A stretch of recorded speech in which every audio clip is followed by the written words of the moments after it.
Chose promise, chose due. Pourquoi certains hommes préfèrent le canapé au corps voluptueux, séduisant de leur femme? Pourquoi?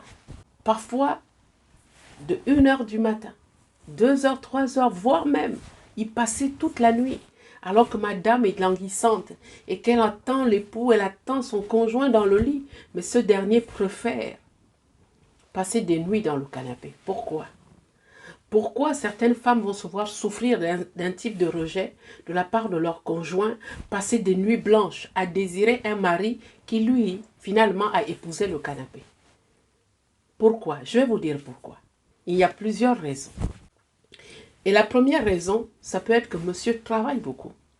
Donc, comme il se dépense dans la journée, quand il arrive et qu'il est dans le canapé, il est vraiment épuisé et il n'arrive plus à sortir du canapé pour faire quoi que ce soit.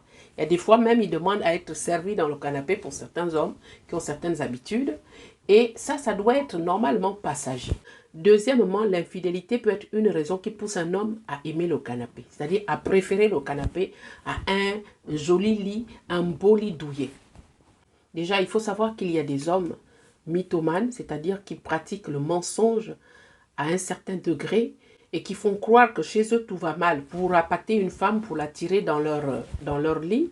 User le type de mensonge, ma femme et moi ça va pas, nous sommes en ce moment en difficulté, chacun dort de son côté, on n'est plus dans la même chambre, on est en mode séparation, chambre à part, donc chacun vit sa vie, on n'a pas de compte à se rendre et tout ça. Et donc pour rassurer cette femme-là, cette proie ou cette maîtresse, monsieur va se la jouer libre à n'importe quelle heure. Donc, il doit être sur son téléphone, à envoyer des messages, à parler vraiment jusqu'à une certaine heure pour assurer la fille. Oui, tu sais, tu peux même m'appeler à 2 heures du matin, 3 heures du matin. Il n'y a pas de problème, je suis disponible.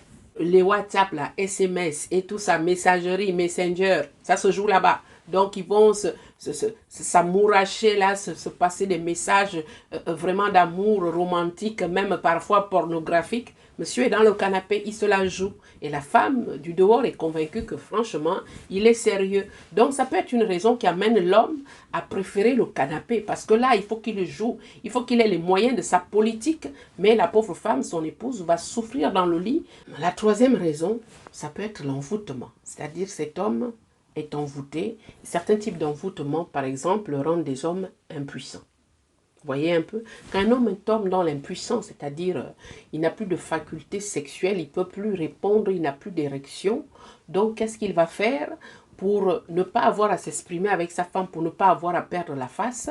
Il va préférer le canapé pour que la femme ne se tourne pas vers lui. Il va prétendre qu'il est épuisé, qu'il préfère garder le canapé, il a trop de problèmes, ainsi de suite. Mais en fait, il ne veut pas affronter la réalité et dire à sa femme, écoute chérie, je ne sais pas ce qui m'arrive, j'ai un problème d'érection. Parce qu'il en va de sa dignité, de son ego. Quatrièmement, je vais un peu titiller les femmes, ça peut être que la femme n'entretient pas bien sa chambre et qu'elle-même, elle dégage des odeurs insupportables.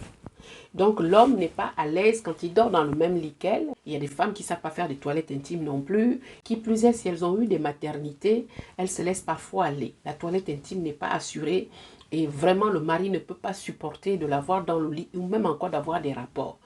Pour ne pas frustrer sa femme, monsieur peut décider de rester dans le canapé. Il subit le canapé à ce moment-là. C'est pas qu'il fait exprès, là il le subit, mais c'est à la femme de faire attention, de vraiment prendre soin d'elle avant d'aller au lit, de toujours se rassurer qu'elle a fait son bain intime, sa toilette. Madame, si vous avez des odeurs, essayez de voir, prenez du citron, je ne sais pas, mais faites quelque chose parce que ça peut être une des raisons qui pousse monsieur à préférer le canapé. Donc la cinquième raison, monsieur est certainement cinéphile. Qu'il aime regarder des films à longueur de temps. Donc, il devient monsieur canapé. Il aime des films, quelles que soient des heures. Surtout si c'est des séries. Il consomme des séries à outrance sans modération. Il ne voit pas le temps passer. Il vit dans un monde qui est à lui, un monde enfermé. Il prend la télé, parfois même il la monopolise au détriment de tous les membres de la famille. C'est monsieur qui a la télécommande et qui la zappe. Donc, ça peut être une raison qui fait qu'un homme reste dans le canapé. Mais ça ne doit pas être régulier. Ce n'est pas en permanence. Parce que sa libido doit pouvoir le renvoyer dans la chambre. Hein, vous avez déjà entendu plusieurs fois, non, écoute, chérie, je suis fatiguée.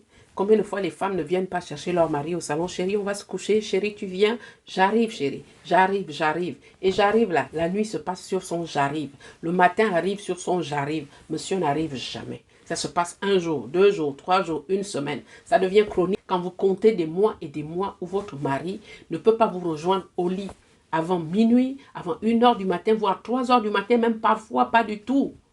Et s'il ose même arriver à 2 h du matin, 3 h du matin, vous êtes dans un sommeil approfondi. Là, il vient pour bousculer parce qu'il a besoin de satisfaire sa libido. En fait, il vous prend à ce moment-là pour son objet sexuel. Parce que je crois que les rapports sexuels doivent être consentants. Donc, quand les hommes viennent simplement pour assouvir leurs désirs, ils manifestent une forme d'égocentrisme vis-à-vis de l'épouse. Madame aussi souhaite profiter de l'ébat sexuel si au moins monsieur regagnait le lit avant qu'elle ne s'endorme. Madame, vérifiez également que vous ne ronflez pas. Pour un mari qui travaille, qui a des journées difficiles et qui souhaiterait se reposer quand il rentre à la maison. Donc, s'il a une femme qui ronfle dans son lit en permanence, et si c'est un problème, il peut malheureusement se retrouver à choisir le canapé pour avoir un sommeil paisible de réparation. Dans ce cas-là, je conseille aux femmes de perdre du poids parce que les ronflements peuvent provenir de la prise de poids, de l'excès de poids. Donc, il est important de perdre du poids et surtout d'arrêter de manger lourd le soir. Parce que quand on mange lourd le soir, on a cette tendance à ronfler, c'est-à-dire manque de digestion et ça peut amplifier les ronflements. Donc, une petite salade et surtout, ne mangez plus après 19 h. Ça peut également alléger ou arranger les choses. Cela dit, il y a certaines femmes qui jacassent la nuit. Il y a des femmes qui attendent la nuit quand l'homme a besoin de dormir pour faire du bruit, pour régler des problèmes, des conflits, alors qu'il a besoin de repos et surtout dans la chambre. Quand elle sait qu'il y a des enfants, elle attend son mari dans la chambre aux heures où il est censé dormir ou vouloir se reposer. Et c'est là qu'elle va commencer à faire du bruit. Femmes, sachez que les hommes n'ont pas le même rythme que nous. Les hommes travaillent dur. Certains ont des journées vraiment difficiles. Et quand ils rentrent à la maison, il n'a pas besoin d'avoir une femme sur son dos. Si vous passez des journées à vous ennuyer, trouvez-vous, je ne sais pas, trouvez-vous des centres d'intérêt pour éviter de pourrir la vie à votre conjoint qui rentre le soir, qui est fatigué, qui a juste besoin de se reposer pour se ressourcer. Les conflits de nuit peuvent faire fuir la chambre à un conjoint et lui faire choisir le canapé. Ah oui, sachez également, madame, que votre refus permanent d'avoir des rapports sexuels avec votre conjoint peut l'amener à une frustration extrême.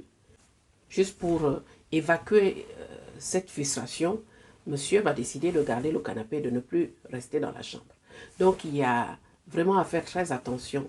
Une femme ne doit pas tout le temps repousser son conjoint, prétendre être fatiguée et vraiment casser l'ambiance du lit conjugal. Donc, madame, faites très attention à vos prétextes, la fatigue de ceci, trop de travail par là, parce que l'homme se frustre très facilement. L'autre raison, c'est la rancune. Vous avez des hommes très rancuniers dans les foyers, des hommes très rancuniers. Quand il est en mode colère ou rancune, il ne parle pas à son épouse et il ne veut pas partager la chambre avec elle. Ça, c'est de l'enfantillage. C'est des gamineries, c'est des hommes qui ne sont pas matures. Parce que peu importe ce qui peut se passer dans le couple, le lit conjugal reste l'endroit où le couple s'accomplit, où le couple se partage, s'échange et vraiment programme des choses, se réalise, se projette. Voilà, donc quand on n'est pas dans le lit conjugal, c'est qu'il y a un sérieux problème dans le couple, surtout que le couple doit communiquer, le couple doit se bâtir, le couple doit dormir ensemble. Le lit conjugal est un lieu mythique, c'est un endroit qui regorge de mystères. Quand on parle du lit conjugal, si la parole de Dieu parle, que le lit conjugal soit exempt de souillure, c'est-à-dire qu'il n'y ait pas d'infidélité et de débauche, d'impudicité par rapport à ceux qui sont mariés, c'est que Dieu accorde une importance capitale au lit conjugal. Les hommes qui ne comprennent pas l'importance de partager la nuit avec leurs femmes sont parfois des gamins entre guillemets. des personnes qui vivent pour elles, des personnes très renfermées et très égocentriques, qui ne comprennent pas que la femme a besoin d'être câlinée, la femme vit de l'affection de son mari, la femme aime être prise dans les bras de son mari, même sans qu'il y ait un rapport sexuel. La femme est un être fragile, comme une fleur, hein. Elle s'arrose et se vit de l'amour et de l'affection de son époux, donc elle se développe, elle s'épanouit. Donc un homme qui prive son épouse de ses bras, vraiment est un homme qui commet un crime contre l'équilibre familial et conjugal. Il faut que les hommes pensent à cela.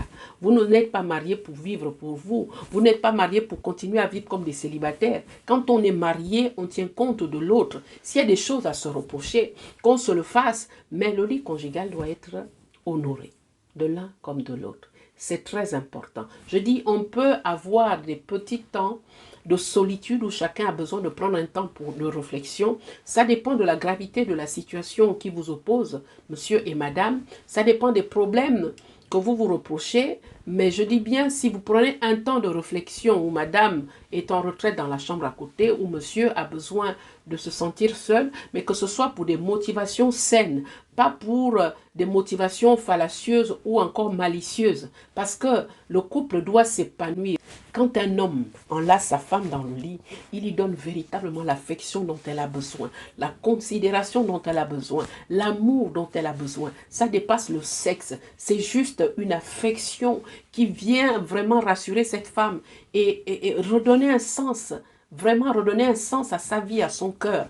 Au-delà de cela, ça restaure son moral.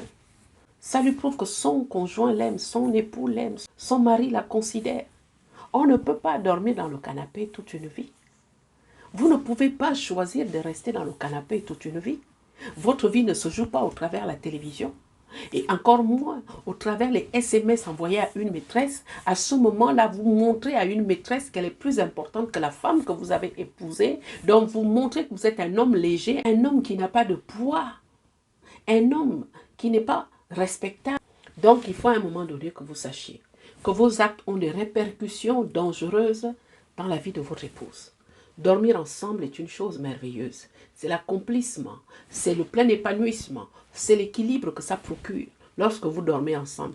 Est-ce qu'une femme peut se permettre d'abandonner le lit conjugal pour se satisfaire ailleurs ou pour dormir dans le canapé, pour faire ce qu'elle a envie de faire sans que cela puisse affecter l'homme? Non.